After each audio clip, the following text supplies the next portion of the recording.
trusted on family ties. Super G, supposedly, what you claim, who you be. Banging in Brooklyn, grinding in Greenpoint, doing work in Williamsburg, and occasionally making moves in Manhattan. This is Fight Fuel MMA. I am one half of your broadcast team, Dave Clifford, aka @FishyFridge on Twitter. And I am Joy, @JoyGNY on Twitter. And we are going to talk about UFC 210. We've got another card in New York with the light heavyweight championship of the world on the line. Yeah, so Daniel Cormier versus Anthony Johnson 2 is going down. 2. This is a rematch. In their first meeting, Daniel Cormier submitted Anthony Johnson in round 3 via rear naked choke. And it was an impressive performance on Cormier's part because he did get hit by Johnson. He got clocked twice with a big overhand right. Yeah, and knocked down first round right in the beginning. Yeah, and he ate a head kick, I think, in round 2 that Johnson threw. But Cormier was able to withstand the shots and just keep his composure. The whole fight, he was analytical in his corner, talking to his cornerman, asking, did I win the round? What should I do? Just maintain really a clear presence of mind about him and execute his game plan, and it took him to the victory. That's the way he fights. He just keeps it level-headed, and he works his game, and he won't be taken away from it. Johnson, on the other hand, he's got that one-shot KO power. Yeah, the most powerful puncher, powerful hitter in all the light heavyweight division. Absolutely. 100% hands down. He's extremely scary. He has taken out many top contenders in seconds. Yeah, I think he beat Teixeira in 14 seconds. Yeah. He destroyed Bader's life in like 2 minutes. Little Nog he took out 30 seconds or a minute 30 seconds. Yeah, impressive finishes. Most of his wins are finishes. Yeah, I think 9 of his last 12 wins have been by KO or TKO, which is a terrifying statistic. Yeah. That's way above average. Yeah. I mean, one of the fights that I hate to watch is him versus Alexander Gustafsson. Oh, yeah. That was a mauling. Yeah, he mauled the mauler. It was horrifying.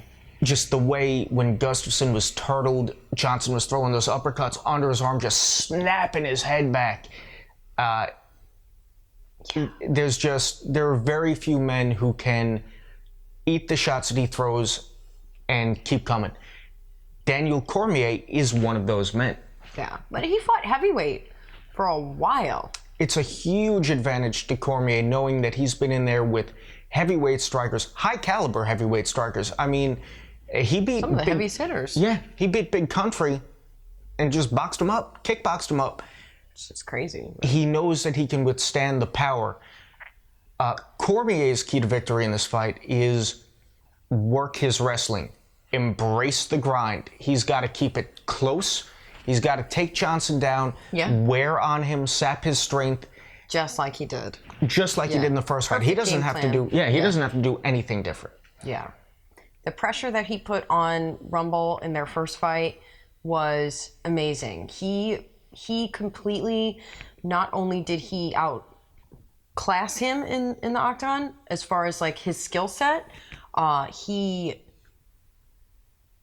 broke him down. Yeah.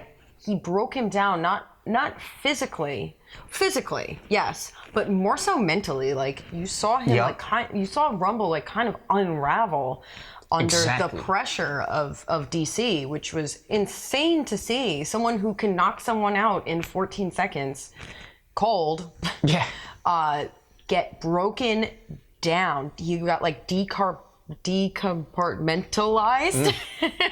If that's Carpaccio. But yeah, it was crazy to see someone just get broken down like that. It was crazy. Now, this is why it's crazy. I feel like in this fight, I feel like people have this perception as DC is this veteran champ, and he's going to have to put down the young, hungry contender once again, stop him from taking his belt. But Johnson has more fights than DC. He has more MMA experience than Cormier. It's Cormier's composure that makes you think that he is the more experienced mixed martial artist. Now, that is what I think could be Johnson's key to victory in this second fight, is composure. Yeah, he has all the requirements to be champion. 100%. Yeah. He is extremely talented, and he is definitely championship caliber. There's just one thing that holds him back.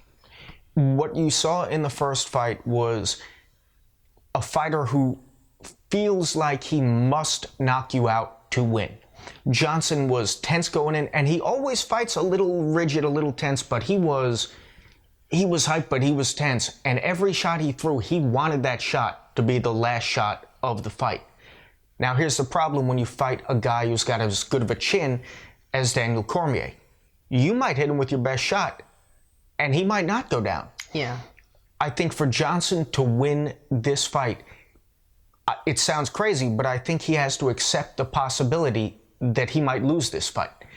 I think he's got to go in and not chase the knockout. He has to go in and work distance. He has to stay loose. He's got to take some yoga classes or breathing exercise or something, but he's got to go in, and his main priority should not be to knock Daniel Cormier out. If that happens, great. But he has to control the distance, keep Cormier off of him, throw hands, throw legs, throw feet, but don't rely on getting a knockout as your only way to victory. It's counterintuitive because he wins by knockout more often than not, but he's just got to take a step back and say, I might be in this for 5 rounds. I might be controlled 4 rounds at a time on the ground. He can't let that get into his head. Work your kickboxing. Don't look for the knockout. It's going to come if it's going to come, but just concentrate on fluid striking and distance maintenance. What we saw in that first fight, like Jory was saying, was he panicked. When he got cut, he was, in round 2, towards the end, a DC elbow cut him on the ground, and he was panicked. He couldn't see. You could see fear.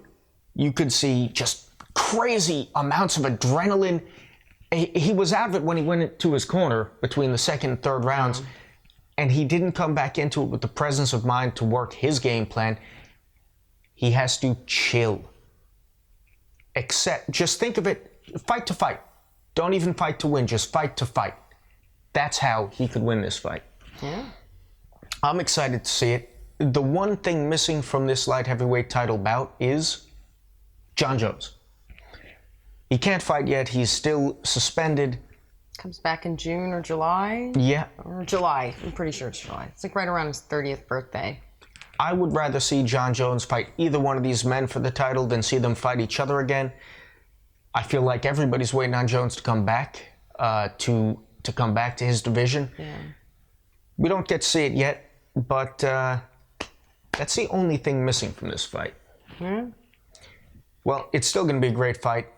Predictions, I'm going to pick DC by unanimous decision. I think he's still got it over Rumble.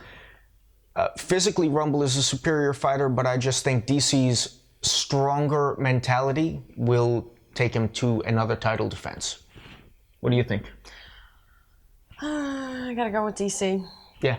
Yeah. Just based on the past performance. I was impressed with his performance. So. Okay, we're both picking DC, but who knows?